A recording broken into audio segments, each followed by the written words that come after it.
இதுவரையிலையும் இந்த யாக்கோபு வந்து தன்னுடைய மாமனாகிய லாபானுடைய வீட்டிலேயே அடைக்கலமா இருக்கிறேன். இவன் தனியா இருக்க முடியாதனால அந்த குடும்பத்தோட இருந்து அந்த திருமணத்தை எல்லாம் பண்ணி இப்போ அவனுக்குள்ளே ஒரு எண்ணம் வருது, இல்ல இல்ல இல்ல இல்ல கண்டிப்பா வந்து நம்ம வந்து இந்த மாதிரி இது கூட்டத்தோட இருக்கிறது எப்பவும் செட் ஆகாது. அதான் லாபான் சொல்லுகிறான், நீ வந்ததுக்கு பிறகு எனக்கு ஒரு பெரிய ஆசீர்வாதம் வந்துச்சு அப்படின்றத குறிப்பினால் அறிந்தேன். நான் கணக்கெழி வச்சிருக்காங்கப்பா, அந்த கணக்கை எடுத்து பார்த்தேன். நீ வர்றதுக்கு முன்னாடி எனக்கு இருந்த வருமானத்துக்கும் நீ வந்ததுக்கு அப்புறம் எனக்கு இருந்த வருமானத்திற்கும் ஐயோ நிறைய வித்தியாசம் இருக்குது.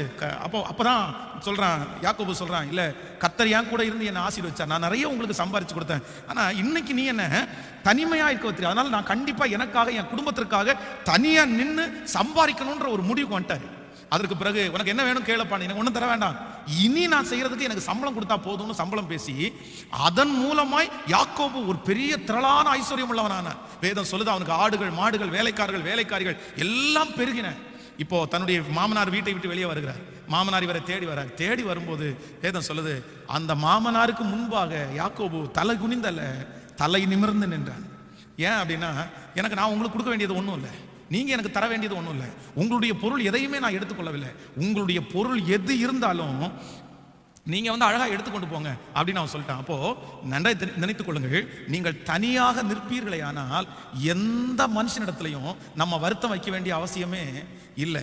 யாருமே நம்மளை என்ன பண்ண மாட்டாங்கன்னா காயப்படுத்தவே மாட்டார்கள். நீங்கள் எப்பொழுது மனிதர்களோட நிற்கணும் அப்படின்னு நினைக்கிறீங்களோ, சில நேரங்களில் எந்த மனிதர்களோட நம்ம நிற்கிறோமோ அந்த மனிதர்கள் நம்மை அதிகமாய் காயப்படுத்துவார்கள். ஆனா நீங்க தனியா நின்னீங்கன்னு வைங்களேன், உங்களை யாரும் காயப்படுத்தவே முடியாது, உங்களை யாரும் வருத்தப்படுத்தவே முடியாது. இன்னைக்கு சில ரொம்ப காயப்பட்டிருக்கிறதுக்கு காரணம் என்ன அப்படின்னா, தெரியாதவர்களால் அல்ல, தூரத்தில் இருக்கிறவர்களால் அல்ல, மூணாவது நபர்களால் அல்ல, யார் நம்ம கூட நின்னாங்களோ, யார் நமக்கு தோள் கொடுத்தாங்களோ, யார் நம்மளை தூக்கி விடணும்னு நினைச்சாங்களோ அவங்களால தாங்க நமக்கு ரொம்ப மன வருத்தம், அவங்களால தாங்க நமக்கு ரொம்ப கஷ்டம். அதனால சில நேரங்கள்ல ஆண்டவர் உங்களை தனிமையா இந்த பாதையில ஓடுப்பா, உனக்கு யாரும் வேண்டாம் அப்படின்ற காரியத்தை உங்களுக்கு செய்யும் போது நீங்க மனசார அதை ஏற்றுக்கொள்ளணும். ஏன் அப்படின்னா, நான் தனியா நிற்கும் போது தான் நிறைய மனிதர்கள் என்னை வருத்தப்படுத்தவே முடியாது. ஆமேன் சொல்லுங்கள்.